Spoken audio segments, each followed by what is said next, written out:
Hype is sold more than product these days. There's more effort put in hyping something than into the actual product that's being hyped. Kanye will literally hype albums that never ever drop. He's done it like 4 times now. Enough. If I tell you guys there's a big announcement in this video, it would hype it up too much. If I told you this is bigger news than the moon landing and whatever national treasure book of secrets that they have hidden in the White House, it might be overdoing it, but it would also be 100% true. It's Nathan said, this video is already a classic. 2 seconds in, it's a classic. The feeling of being hyped for something that doesn't deliver is one of the worst feelings ever. That's why I don't trust Papa John's. It feels like the very thing that kept you from enjoying it was your hype. It couldn't meet your crazy high expectations. Maybe if you went in with 0 expectations, you would have enjoyed it. It's too late for that now. You'll never see Happy Feet 2 for the first time again. I've had this thought before in past videos, but I wanted to take a deep dive into it, okay? The question if expectations ruin experiences and whose fault that is. Sometimes the product was advertised to be like the freaking second coming, and other times people just hype it up in their own heads to be something that important. As a business marketing major, aka the white girl major, aka the major for guys who watched Mad Men once and were like, this is my life now. There I am, Gary, there I am. I think I know what I'm talking about here. My business degree means I mean business. I thought of this topic after 2 super extremely hyped things just came out back to back. 2 things that were so hyped, there was no way the final product could meet expectations. Yes, the game Cyberpunk 2077 and the album Whole Lotta Red by Playboi Carti. They hyped up Cyberpunk for 8 years and it ended up looking like this. Every anticipated product goes through the circle of hype. First, this person or company was sent from God. They have descended from heaven to give us this movie or book or freaking album or game. And then they don't deliver. And it's like, you demon child, burn them at the stake. And then another company or person replaces them just for them to go through the exact same thing. I was excited about High School because of High School Musical. That's why I'm still boycotting Zac Efron. I didn't think the Carti album was as bad as everyone's been saying. I actually think it's pretty good. But is Playboi Carti really the kind of artist that needs to hype something for 2.5 years? And why is the hype getting so high that this man of all people is being tasked to change hip hop forever? I don't think the album is bad, but it might be cursed. Every time I play it, my dog starts twitching. Look at him. And I don't even have a dog. So whose dog is this? These things were so hyped that when they did not immediately hit the expectations, it felt like they were dead on arrival. When I was a kid, I used to get really excited about everything. Because everything is amazing when you're a kid. You could have sold me a movie where Tim Allen kills someone and takes over their identity, and I would have ate it up. And they did. And I did. 3 times! As a kid, I didn't even mind the Avatar movie. Yeah, this one right here. I didn't mind it. I was like, alright, I'm just happy to be here. That all changed because of this man. You know, most marketers, they're just doing their job. You can't really get mad at them. But others straight up lie for the sake of hype. Peter Molyneux, I'm pretty sure this man single-handedly introduced me to disappointment. If you don't know who this man is, this dude literally became known for building hype based on impossible promises. I don't know if you guys remember the Xbox Kinect. The first showings of that thing were incredible. You could scan a skateboard into the game. You could talk to your girlfriend and put on a dress. You could talk to this kid. They were saying you could talk to this boy, Milo, and that he knows you and recognizes you, and he's like a real person. Science fiction writers, filmmakers, they haven't imagined what we're able to do today. You okay? Actually, I'm a bit nervous. You? Nervous? I don't believe it. I don't think you understand how hyped I was for this when I was a kid. I was like, I don't have any friends. I'll talk to my boy Milo. They were showing all these scientific uses for it, and I'm like, finally, I can practice brain surgery with the right tools. $100 add-on for my Xbox. And then the Kinect was basically only used for games like this. Young man, pick yourself off the ground. I said, young man, 'cause you're in a new. Looking back though, I don't even know why I thought this was possible. Here we're seeing Claire being recognized, and the emotion in Claire's voice being recognized, and that emotion reflecting in Milo's face. You're literally just saying random things at this point. There's none of this is. What do you think?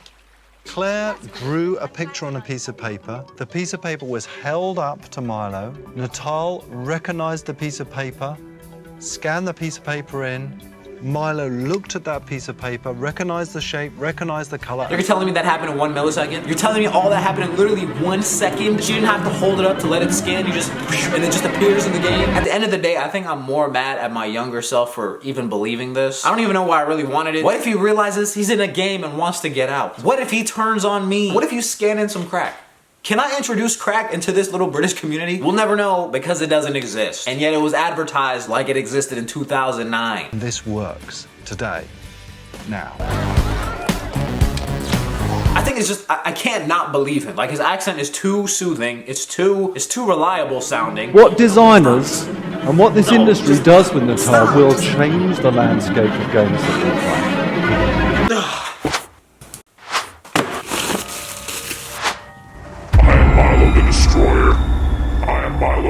Dang it! When you're a kid, these things are 10 times more hype because they're your whole life. I have nothing else to look forward to. I have nothing else going on. But as I grew older, I realized how much hype ruins these things. And I've learned to manage my expectations a little bit and try to even go in blind. But it's still hard not to get excited about certain things, okay? Like the announcement in this video. If I don't manage expectations, you guys are gonna be disappointed. Is it a giveaway where you all get free PS5s? I don't know. Maybe. Probably not. I feel like I don't even enjoy things on a first watch anymore. Like, all my expectations have me stressed out in the theater. I'm more concerned about it being what I've hyped it up to be instead of what it actually is. Game of Thrones final season was so hyped that at a certain point you start thinking to yourself, it can't be bad. Literally, it cannot be bad. Everything is lined up. There's no way it can be bad. I'm sitting down, I'm waiting, I'm like, it's not gonna be bad. It can't be bad. Like, there's no way it can be bad. It's impossible for this to be bad.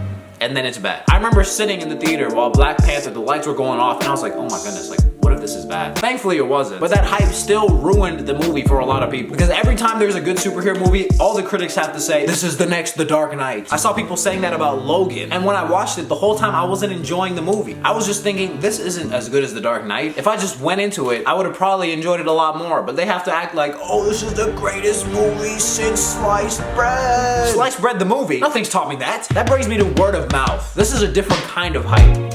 There's hype before something comes out, and then there's hype after something comes out. And everybody is talking about it. I can't even imagine way back in the day when Star Wars first came out. I feel like this happened with Rick and Morty. When things get so overexposed, you just grow to hate them without even really having an opinion on it. And the first time I heard Happy by Pharrell, I was like, dude, this is the most positive song ever. I love it. I'll never get tired of it. And now I'm positive that it's the worst song I've ever heard in my life. Why do songs get ruined for people? Or when people say, here before TikTok ruins this song. How does more people listening to a song ruin a song? People hate when the artist they love, the underground artist, is suddenly getting so much attention and hype. Because now they're not your little secret. This actually ruins the music itself for people. The fact that other people are also listening to the music you're listening to. When something small and personal becomes huge and mainstream, it pisses a lot of people off. It makes it get overexposed and a lot of people just start hating it because of the hype. How did I get tired of Harry Potter and I haven't seen a single one of those movies or read any of the books? I'll watch it eventually, but like, dang.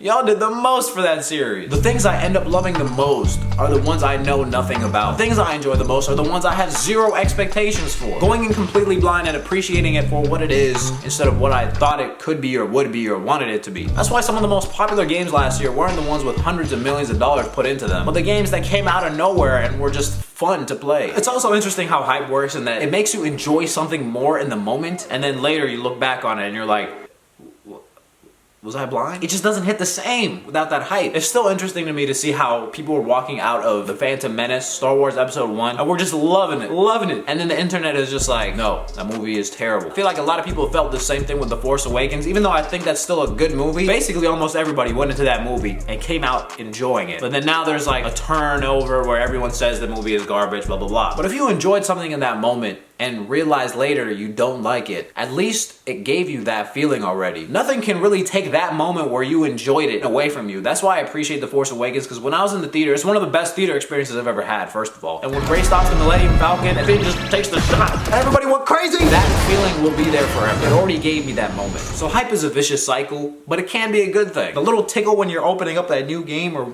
just getting ready to watch the new movie, it's like nothing else. It's finally here, and when it delivers, I still remember the hype for To Pimp a Butterfly and how exciting it was seeing that album cover just posted for the first time, and I was just thinking like, it's gonna be one of the best albums of all time. And then it was. It's great getting excited about new art or life. False promises and monumental expectations can ruin it, but getting excited over things is still a good thing. I wouldn't say that you shouldn't be excited over anything. The problem is when you think it's gonna change your world, but it ends up just being a good way to spend some downtime. But hey, that's also nice. What about you, huh? What's something you were super hyped about, but it ended up ultimately disappointing you? Let me know in the comments down below. Now, if you made it this far, you're probably waiting on an announcement. I didn't want to hype you up, but drum roll.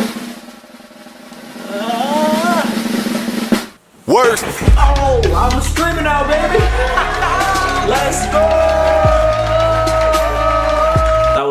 hype was it? No. You should have managed your expectations. Okay, what was I trying to teach you this whole video? Look at this setup, bro. I put all this together. I didn't know how to do anything. Zed Live, we're back. We're in it. We're about to be talking music, doing music reactions, playing games, maybe doing some interviews, chatting with each other, me and y'all, doing a lot of fun stuff. If you're watching this video when it comes out, I'm live streaming right now probably. Learning all this stuff was really difficult at first. I felt like an old grandpa, all right? But I learned a lot about PCs and live streaming through today's sponsor, Skillshare.